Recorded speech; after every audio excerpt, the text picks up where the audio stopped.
Oke, baik. Terima kasih yang sudah hadir di link Google Meet. Saya ucapkan selamat siang untuk kita semua. Tetap sehat, tetap semangat, jaga kesehatan. Apakah suara saya sudah terdengar ya dengan jelas? Jelas, Pak. Oke, baik. Sebelum kita memulai acara perkuliahan pada hari ini, yaitu agenda kita adalah presentasi dari salah satu teman kalian. Mari kita berdoa.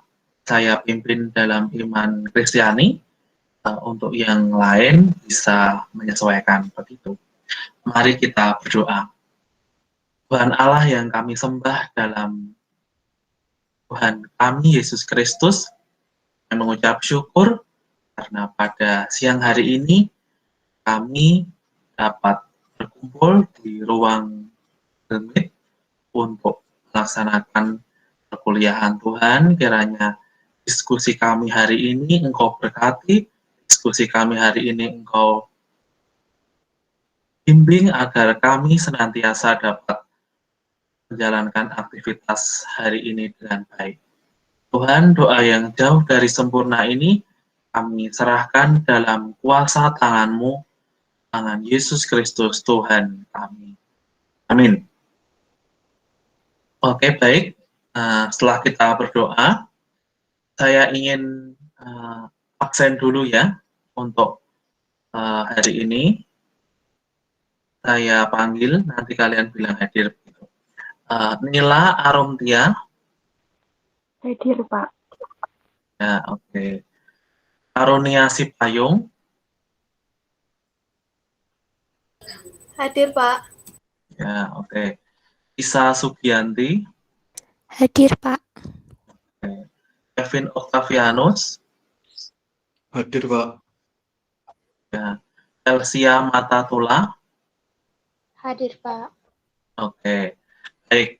Sambil menunggu waktu teman kalian persiapan presentasi, silakan untuk mengisi absen di hari Jumat ya, maksudnya di siasat, di absen di hari Jumat.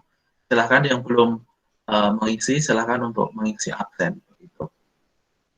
Untuk hari ini, yang presentasi siapa? Sudah disiapkan ya.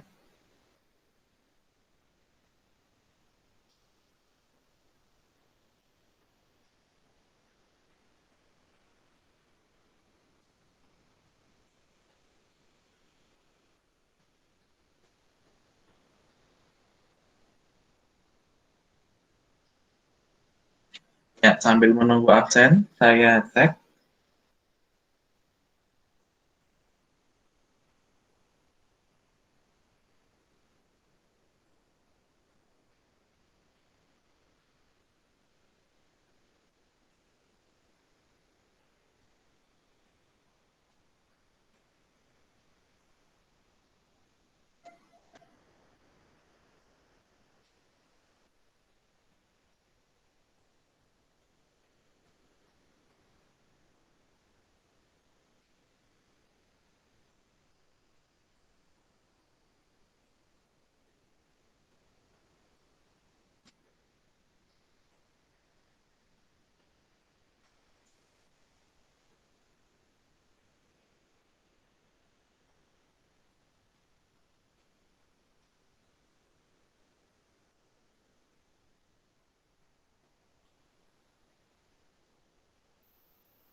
Baik, sambil menunggu absen, hari ini yang bertugas untuk presentasi sudah siap ya?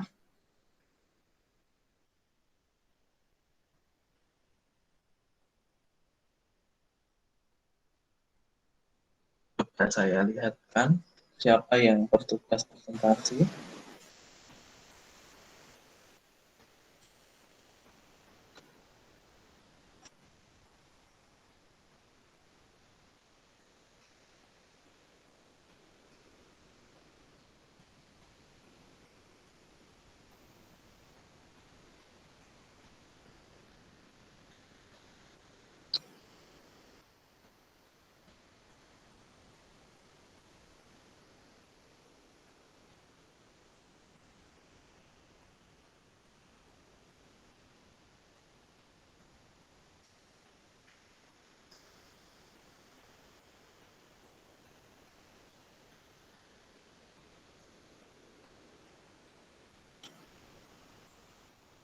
Oke, jadi hari ini kita akan mendengarkan presentasi dari Delsia Matatula. Apakah sudah siap, Delsia?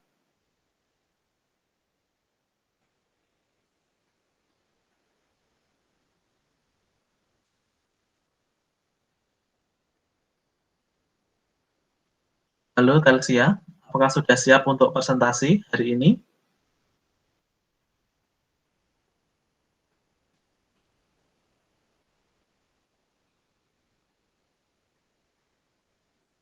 Oh, mungkin jaringannya sedang tidak bagus ya, Delsia. Oke, tidak apa-apa. Jadi, kita akan membahas sekilas saja mengenai materi hari ini, mengenai negara berketuhanan yang Maha Esa. Mungkin nanti bisa disambung Delsia jika sudah masuk lagi ya di dalam ruang Zoom ini. Jadi, negara kita adalah negara yang berketuhanan yang Maha Esa. Ada berbagai agama yang ada di Indonesia ini, dan kita diakui oleh negara bahwa negara yang beragama, begitu, negara yang mempunyai keanekaragaman agama dan aliran kepercayaan. Di sini ada beberapa agama, agama Islam, agama Kristen, Katolik, ada Hindu, Buddha, Konghucu, dan berbagai aliran kepercayaan. Jadi agama-agama itu diakui oleh pemerintah atau oleh negara Indonesia. Selanjutnya, negara di dalam hal ini melindungi kebebasan beragama dari setiap warga negaranya, dan diatur di dalam Pancasila yang kita tahu bahwa di sila 1 itu berbunyi ketuhanan yang Maha Esa. Selanjutnya diatur juga di dalam pasal-pasal di Undang-Undang Dasar 1945. Ya, jadi kita bisa pahami dan kita bisa katakan bahwa negara Indonesia adalah negara yang berketuhanan. Oke, Delsia sudah masuk. Saya bertanya lagi, Delsia sudah siap untuk presentasi?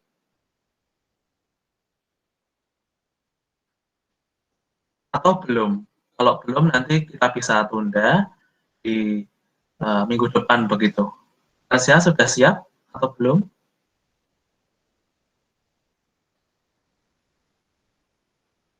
Apakah Delsia mendengar suara saya?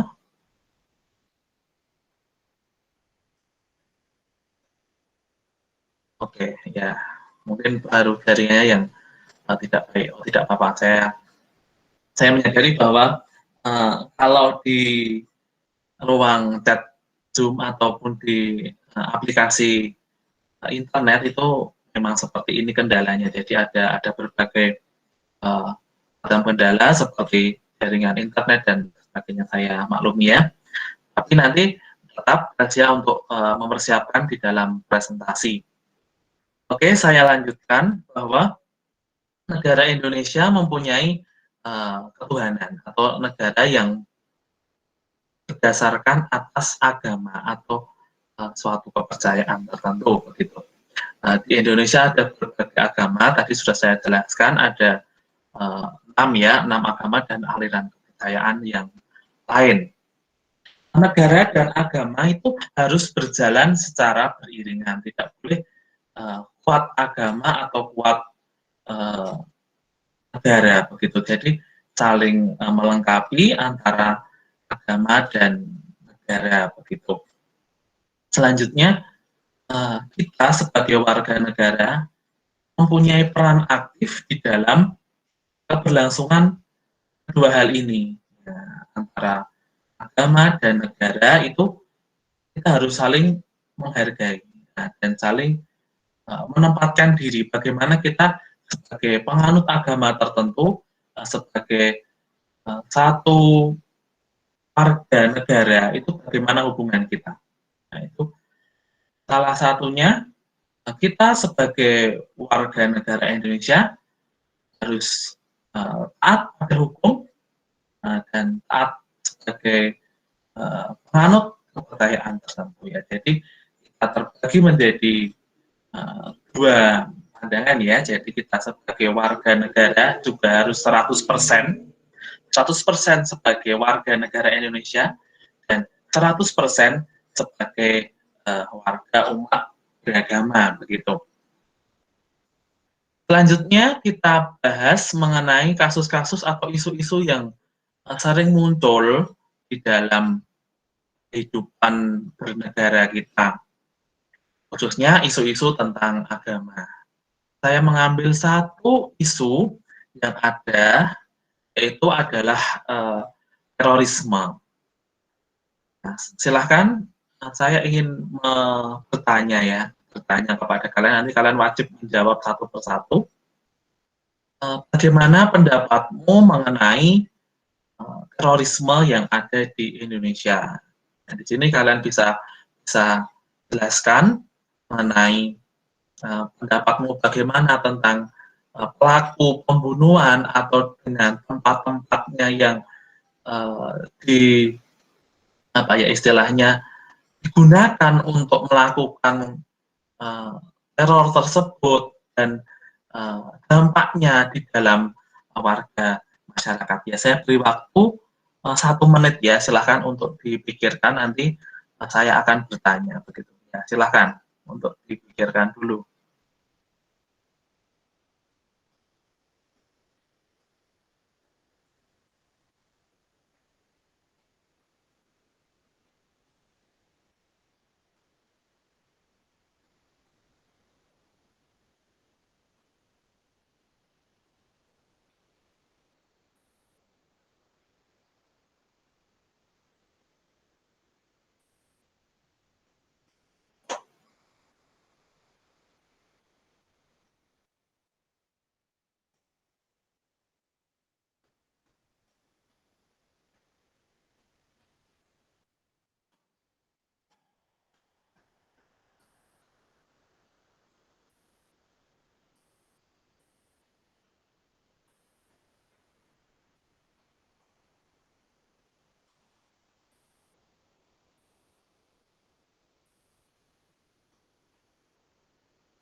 Oke, baik, sudah ada ya jawabannya mengenai kasus terorisme. Saya ingin bertanya kepada Karunia dulu. Nah, Karunia, silahkan bisa paparkan jawabannya.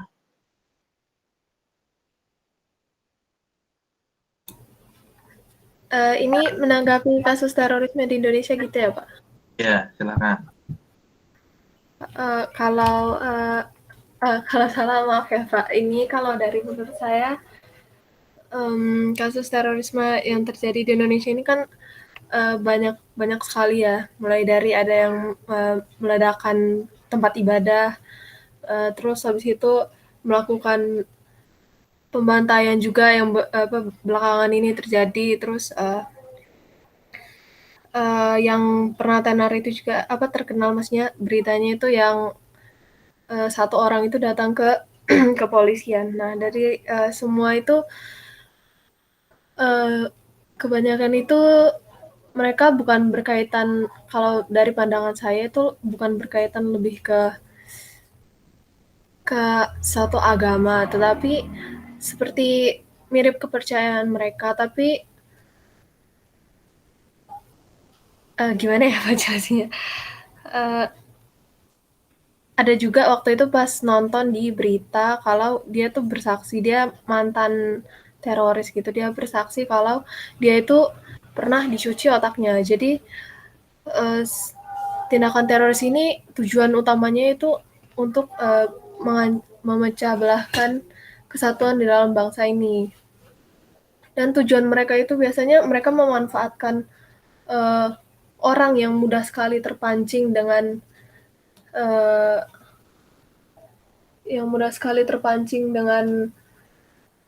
sesuatu yang mungkin dikaitkan dengan agama ataupun dengan berita-berita palsu. Jadi memang tujuan utamanya teroris itu cuma untuk memecah belahkan suatu bangsa gitu, Pak. Dan sebenarnya cara untuk kita melawan teroris ini yaitu dengan tetap sesuai gitu dengan peraturan dan juga kesatuan. Kita juga harus menjunjung tinggi kesatuan kita gitu Pak, dengan yang kemarin kita udah bahas tentang Pancasila sebagai dasar negara kita, itu harus dipegang kuat supaya kita itu tidak mudah terpengaruh oleh teroris yang dengan mudah gitu ya mengajak kita dengan berita-berita yang mereka buat untuk memancing amarah beberapa orang gitu Pak. Mungkin begitu aja dulu Pak. Oke, baik. Nah, jadi kalau kita berpendapat di forum diskusi di dunia pendidikan, itu jangan takut ya. Nah, kalian boleh saja berbicara apapun itu ya, yang menurut pendapat kalian benar itu, ataupun ya sesuai dengan pendapat kalian tuh boleh-boleh saja. Jadi kalau di dunia pendidikan tidak ada larangan-larangan tertentu untuk membahas mengenai itu, termasuk isu agama ataupun yang lain. Jadi jangan takut ya, semuanya ini kita dipayungi hukum di institusi pendidikan, itu boleh membahas mengenai hal-hal yang seperti ini begitu. Selanjutnya ya oke, tidak apa-apa. Selanjutnya saya ingin tadi Karunia belum menjelaskan begitu dampak yang bisa dialami oleh korban ataupun oleh kita ini sebagai warga Indonesia yang didapat dengan adanya peristiwa terorisme ini. Ya, silakan. Maaf Pak, gimana Pak? Tadi kurang ya. Jadi dampak yang kita rasakan atau dampak yang dirasakan oleh korban jikalau terjadi kasus terorisme, seumpama tadi ada pengeboman di suatu gereja ataupun suatu tempat begitu, menurut pendapatmu siapa saja yang terdampak dan dampaknya itu apa saja yang bisa dialami oleh si korban gitu? Kalau menurut saya itu dari sisi korban itu pastinya itu pasti trauma, terus dampaknya lain itu bagi yang terdampak itu biasanya itu selain trauma itu mungkin pemikiran mereka bisa saja seperti ikut terpengaruhi. Jadi kalau kayak misalnya ya saya ambil contoh, misalnya kita ini agama B, terus yang ngebom ini dia tuh sebagai agama A gitu diberitakan. Jadi biasanya itu orang yang terbawa emosi atau gimana gitu sebagai korban yang tidak melihat ini secara logis, itu pasti biasanya akan cepat terpengaruh. Dan sebenarnya korban ini bisa juga menjadi memiliki rasa benci gitu terhadap satu agama gitu. Jadi menurut saya dampaknya itu yang paling besar yaitu rasa kebencian terhadap sesuatu yang berlebihan gitu. Tapi sebenarnya bukan itu yang benar, karena seperti tujuan teroris itu kan mereka tujuannya untuk memecah belahkan. Jadi mereka selalu menggunakan salah satu dari bagian negara ini supaya terlihat seperti pelakunya begitu Pak. Jadi pastinya itu akan banyak kontroversi yang ada gitu Pak. Jadi makin bisa membuat makin ricu gitu sebenarnya Pak. Jadi kita sebagai korban juga dan sebagai warga harus menanggapi sesuatu itu, melihatnya harus lebih teliti lagi gitu Pak. Gitu sebenarnya. Ya, bagus. Oke. Tadi bagus sekali pendapatnya.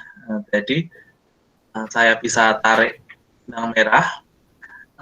Terorisme itu dari pendapatnya Karunia itu bisa terjadi atau terorisme itu dari berbagai macam kasus yang ada di Indonesia ini. Tadi dijelaskan bahwa adanya maksud atau ada motif-motif dari suatu kelompok tertentu, ya bisa saya ibaratkan begitu. Ada satu motif dari kelompok tertentu di dalamnya ingin mempunyai tujuan. Nah, mempunyai tujuan ini tujuannya apa? Yaitu ingin memecah belah. Nah, padahal bangsa Indonesia dari dulu, dari pada saat zaman penjajahan sampai sekarang ini memang kondisinya sudah beragam. Ya, mulai dari suku, budaya, kepulauan, agama, dan sebagainya itu Indonesia sudah mempunyai keberagaman. Nah, maka bangsa Indonesia ini riskan atau rawan untuk dilakukan atau rawan untuk terjadi suatu konflik.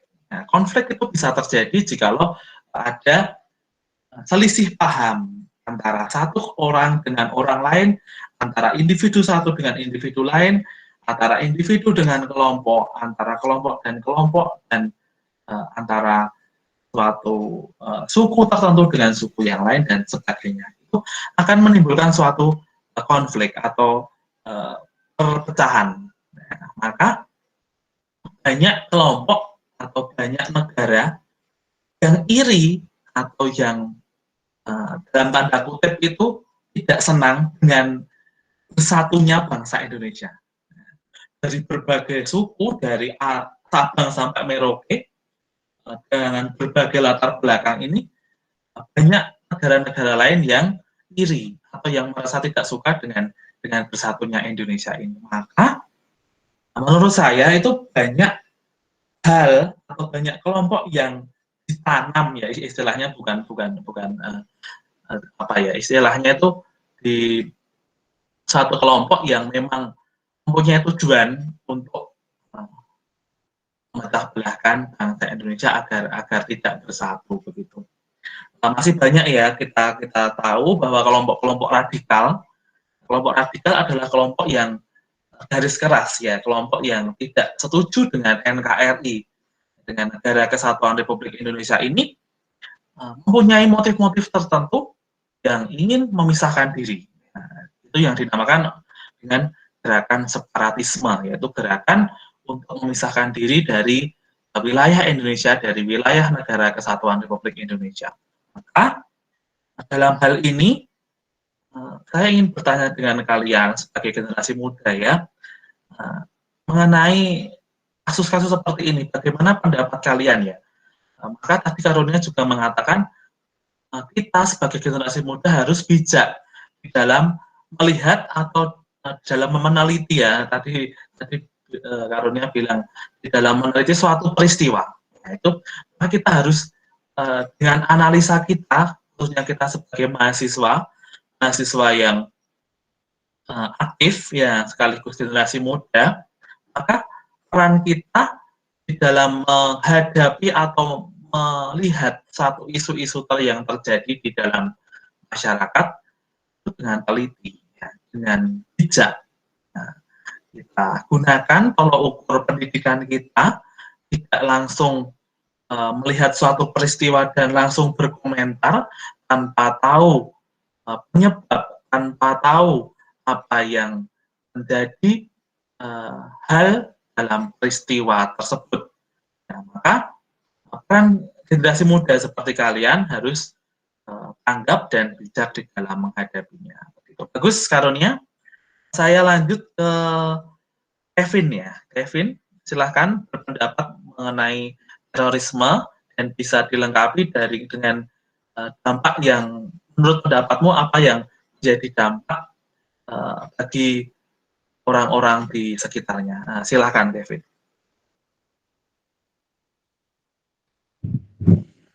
Ya Pak, teroris itu kalau menurut saya itu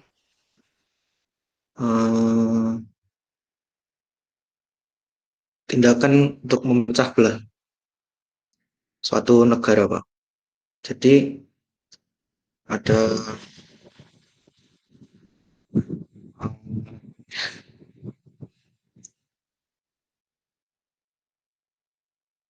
ada kelompok-kelompok tertentu yang ingin memecah negara dengan cara-cara yang mereka pikir baik, ya, yaitu secara ekstrim atau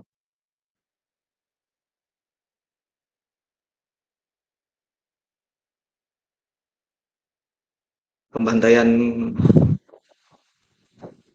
pembantaian kelompok tertentu atau etnis itu, Pak. Jadi kalau menurut saya itu uh, dampaknya itu bagi korban ya itu, Pak. Jadi ada pemikiran-pemikiran kepada kelompok tertentu, Pak. Jadi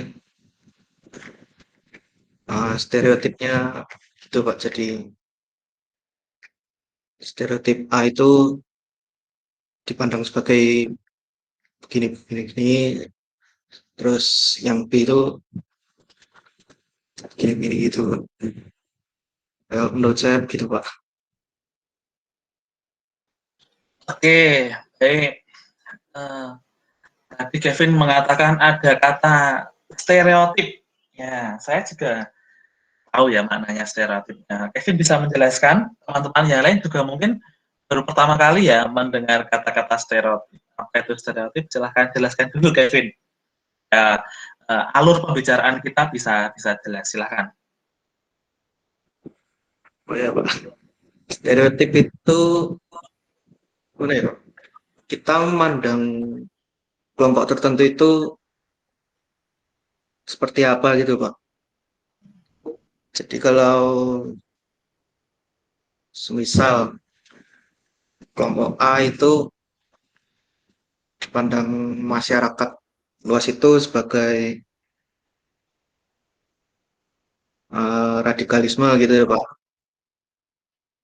Terus kelompok B itu sebagai apa gitu. Itu sih, Pak, kalau menurut saya. Oke, baik. Jadi begini ya, teman-teman yang lain dan Kevin, memang kita bisa memandang suatu kelompok ya itu bisa baik dan bisa jelek atau bisa kurang baik. Jadi stereotip adalah suatu pandangan yang dipandang dari kita sebagai sudut pandang individu maupun sudut pandang kelompok ataupun suatu negara begitu. Nah, jadi stereotip ada dua, yaitu stereotip positif dan stereotip negatif. Apa itu stereotip positif? Jadi kita memandang kelompok lain itu dengan pandangan yang bagus-bagus, pandangan yang baik-baik. Jadi kita bisa melihat kelompok tertentu dengan berbagai kesuksesan-kesuksesan dan pencapaian-pencapaian yang mereka capai begitu. Nah, sedangkan stereotip yang negatif itu kita memandang suatu kelompok itu dengan stereotip atau pandangan yang negatif, mungkin yang kurang baik. Ya, kelompok itu kelompok yang radikal, kelompok itu kelompok yang rusak atau kelompok yang anarkis. Nah, itu bisa kita bisa pahami itu. Nah, jadi suatu pandangan ya, pandangan mengenai suatu kelompok ataupun penilaian kita terhadap suatu permasalahan tertentu. Ya, baik Kevin, thank you tentang pendapatnya. Tadi juga bisa mengingatkan saya juga dengan kata-kata stereotip itu erat hubungannya dengan eksklusivisme, feminisme, dan ada primordialisme dan sebagainya, itu pandangan-pandangan mengenai satu kelompok. Begitu. Oke, terima kasih Kevin. Sekarang saya lanjut ke, ternyata Televisia sudah keluar lagi dari Google Meet. Mungkin memang sinyalnya di Televisia kurang bagus, tidak apa-apa. Saya ke Nila ya. Nila silahkan berpendapat mengenai terorisme. Mungkin bisa ditambahi dengan dampak dan peran kamu sebagai generasi muda? Silakan. Kalau menurut saya, sudah banyak banget kan teroris, kayak di berita-berita pun sudah banyak yang diberitakan macam-macam teroris. Dan di sini menurut saya teroris itu bertujuan untuk merusak atau ingin memperlihatkan ke pemerintah dan juga membuat masyarakat setempat itu mempunyai rasa takut atau menjadi cemas karena adanya terorisme ini. Dan terorisme juga dapat dilakukan dengan berbagai cara, entah itu dari pembunuhan atau dari penyekapan, penculikan, dan sebagainya. Dan dari terorisme sendiri ini membuat masyarakat terkena dampaknya, entah itu secara fisik ataupun secara psikis. Mungkin secara fisik seperti kayak korban-korbannya yang terkena, entah itu ada yang luka-luka atau sampai tewas. Kalau secara psikis, mereka menjadi kayak mempunyai rasa takut, mereka takut ingin keluar rumah atau ingin bersosialisasi dengan banyak orang pun akan merasa takut dan was-was. Jadi dampak dari terorisme sendiri ini juga serius karena tidak hanya secara fisik tapi juga secara mental untuk orang-orang yang terkena dampak dari terorisme ini. Seperti itu, Pak.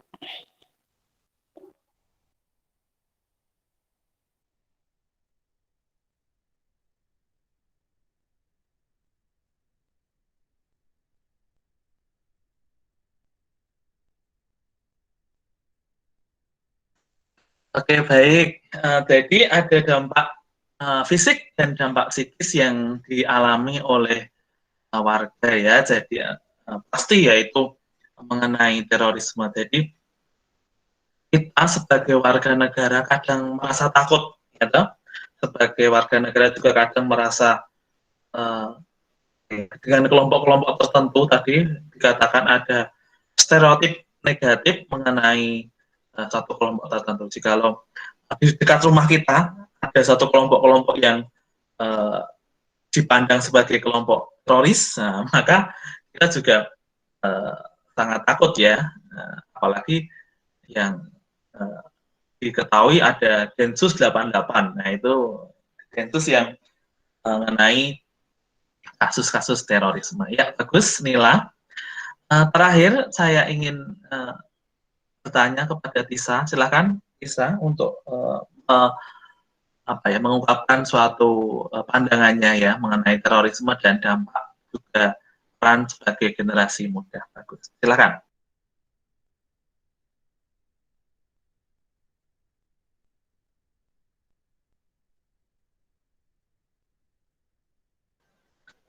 Halo Tisa, bisa mendengar suara saya?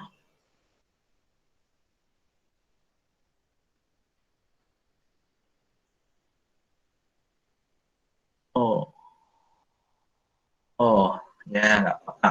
Bisa sedang error mungkin jaringannya, tidak apa-apa. Ya, oke, kita lanjut. Setelah kita dari kasus terorisme, oke, Siti sudah masuk lagi. Sudah. Silakan Tisa. Oh, keluar lagi. Oke, tidak apa-apa. Kita sambil menunggu. Kasus-kasus terorisme itu erat hubungannya dengan agama. Nah, itu karena di negara Indonesia dalam peraturannya itu adanya kebebasan beragama. Kebebasan beragama di Indonesia ini memang sangat apa ya? Ya peraturan-peraturannya memang ada ya kita untuk mengenai kebebasan beragama. Kebebasan beragama di Indonesia diatur di dalam Undang-Undang Dasar 1945 dan juga peraturan-peraturan di bawahnya seperti TAP MPR dan undang-undang yang dikeluarkan oleh Kementerian Agama. Maka mengenai hal ini saya ingin bertanya lagi karena hari ini temanya diskusi ya. Seharusnya kita presentasi, mendengarkan presentasi dari Tersia, tetapi dia sedang berhalangan, tidak apa-apa, nanti bisa digabung di minggu depan, ataupun nanti kalau tidak, nanti saya akan berikan waktu untuk dia presentasi. Nah, kita temanya sekarang diskusi, jadi saya ingin melontarkan satu pertanyaan lagi, pertanyaan terakhir ya sebelum kita tutup dan kita akhiri. Menurut pendapatmu, apakah boleh ya di negara kita ini tidak memilih agama? Nah, itu apa alasannya? Dan jelaskan alasan menurut pendapatmu. Saya ulangi pertanyaannya, menurut pendapatmu, apakah boleh kita tidak memilih agama? Jelaskan alasannya. Saya ke tadi sudah dari Kevin dulu, Kevin. Silakan Kevin.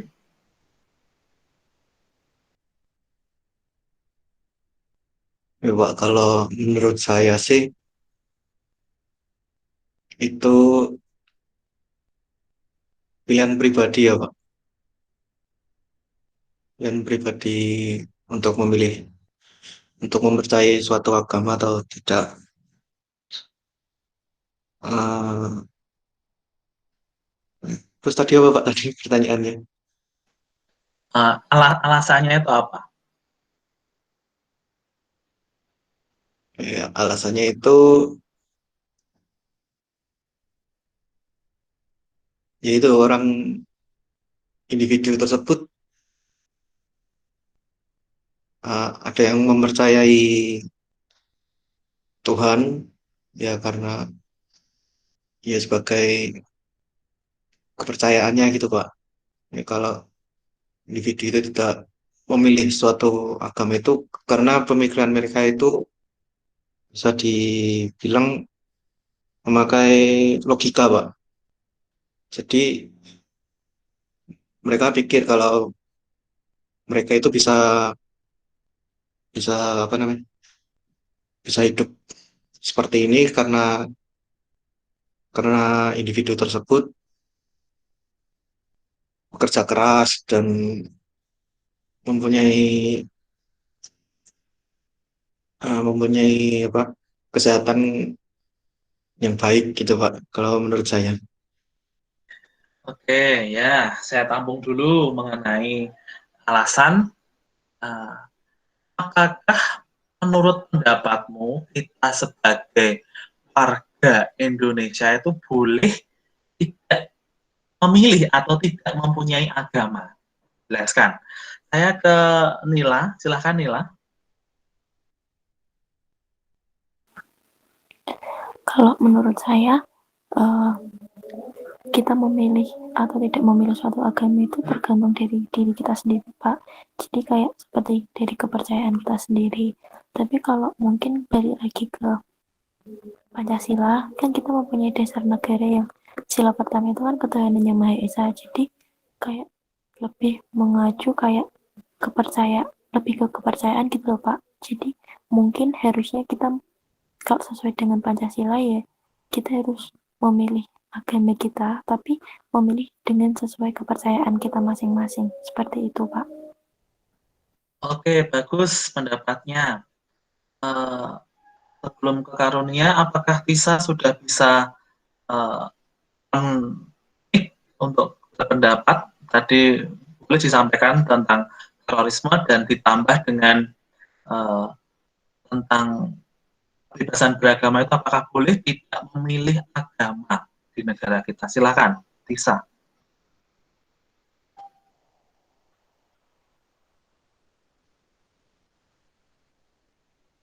Gimana, Pak? Oh ya, tadi ada kendala ya, listrik padam ya, tidak apa-apa. Iya, Pak. Maaf ya, Pak. Ya, tidak apa-apa. Silakan menyampaikan saja yang terakhir saja itu mengenai kebebasan beragama ya. Menurut pendapatmu, apakah boleh warga negara di Indonesia itu boleh tidak memilih agama ya? Boleh atau tidak? Kalau boleh, apa alasannya? Kalau tidak, apa alasannya? Silakan. Boleh, Pak, menurut saya karena apa? Itu tergantung dari pribadi mereka masing-masing mau mau mengikuti agama yang mana. Oke, jadi begitu ya pendapatnya Tisa. Oke, tidak apa-apa. Silahkan. Terakhir, Karunia. Kalau menurut pandangan saya mengenai boleh atau tidaknya seseorang tidak memilih agama gitu ya Pak. Dari Pancasila itu tadi seperti yang udah dijelasin sama Nila, kalau di sila pertama itu udah tertulis di situ kalau terdapat kalimat itu ketuhanan yang Maha Esa kan. Jadi sebenarnya di Indonesia ini keberadaan orang yang tidak memiliki agama itu sebenarnya masih seperti ditolak di dalam masyarakat, karena menurut saya juga seharusnya kita harus memilih agama gitu, memilih salah satu agama yang sesuai dengan keyakinan kita, dimana sama dengan dasar negara kita itu kita harus punya Tuhan yang kita percaya gitu. Kita harus mempercayai satu agama supaya toleransinya itu biasanya bakal makin lebih kuat, karena dari menurut pandangan saya itu tidak ada agama yang mengajarkan tentang kejahatan gitu Pak. Jadi yang dibutuhkan itu bukan hanya dari pengetahuan kita secara umum aja gitu, tapi juga dari sisi agamanya itu juga bisa sangat membantu kita untuk saling apa ya, pokoknya untuk memperkuat bangsa gitu Pak, karena di dalam agama itu, ajaran agama itu kan penting banget buat dimiliki oleh setiap orang gitu. Oke, baik, Karunia, bagus pendapatnya. Saya tampung dulu. Sekarang terakhir, Telsia, apakah bisa mendengar suara saya?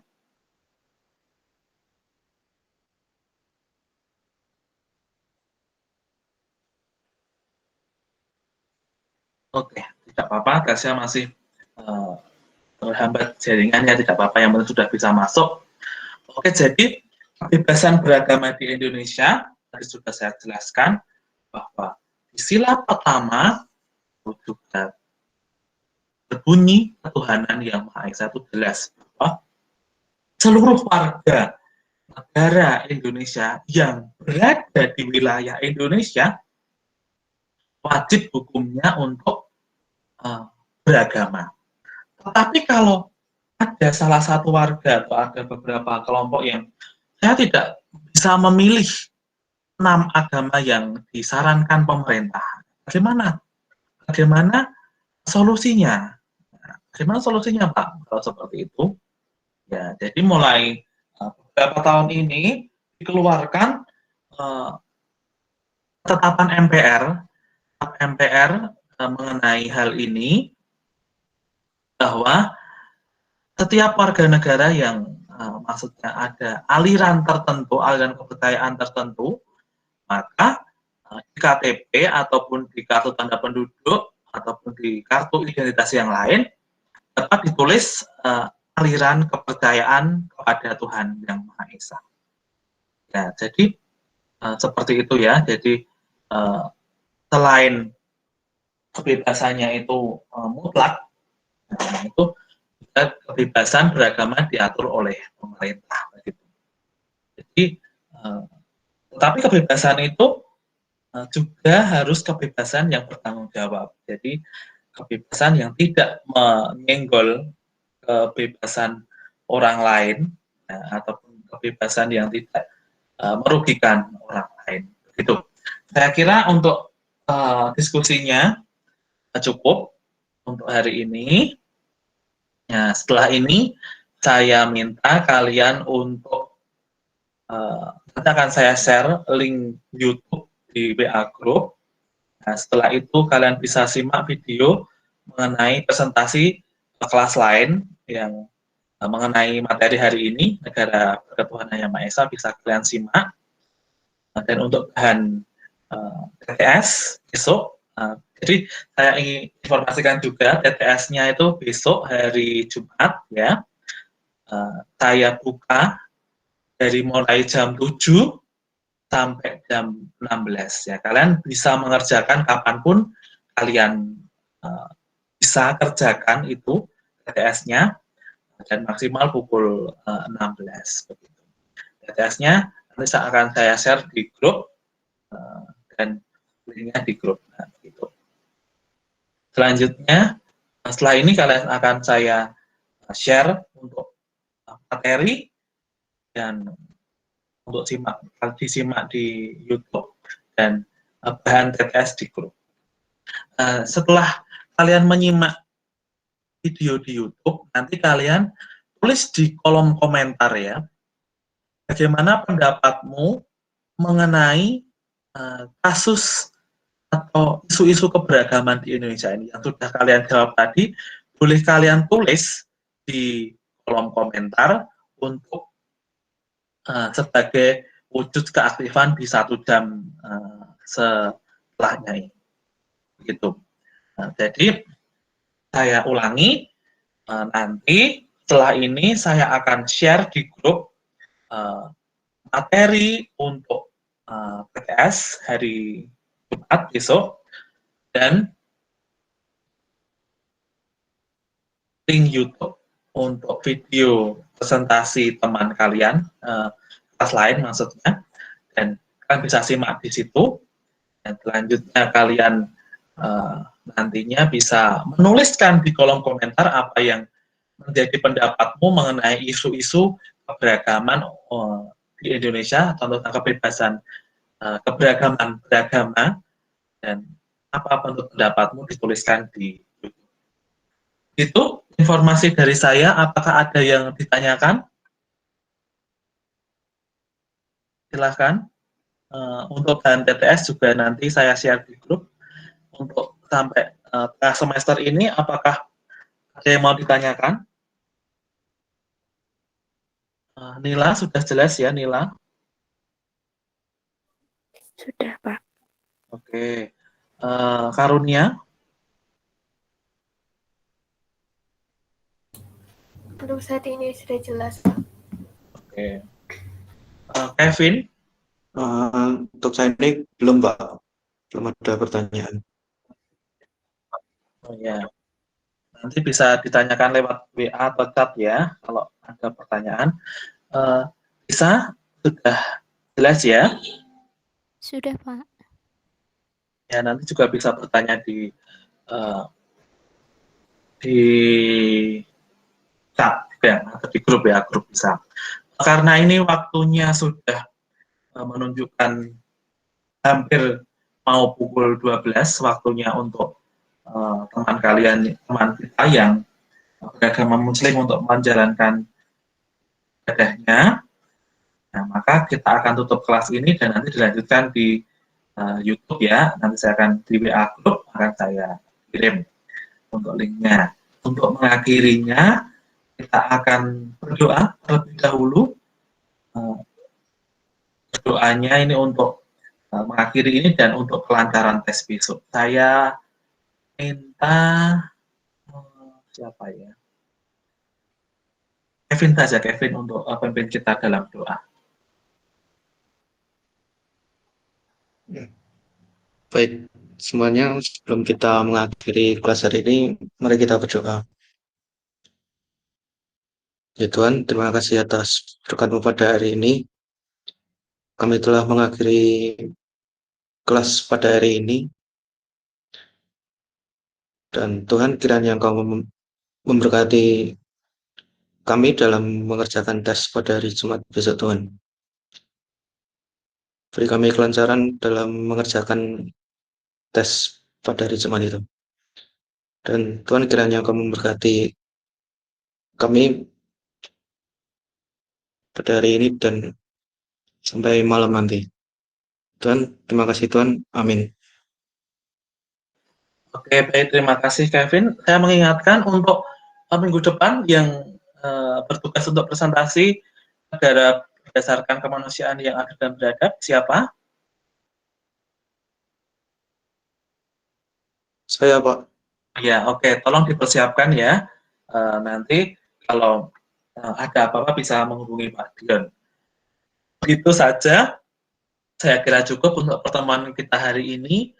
Semoga bermanfaat ilmunya yang diberikan dan kita dapat pada hari ini. Semoga bermanfaat untuk kita semua. Selamat siang dan Tuhan memberkati.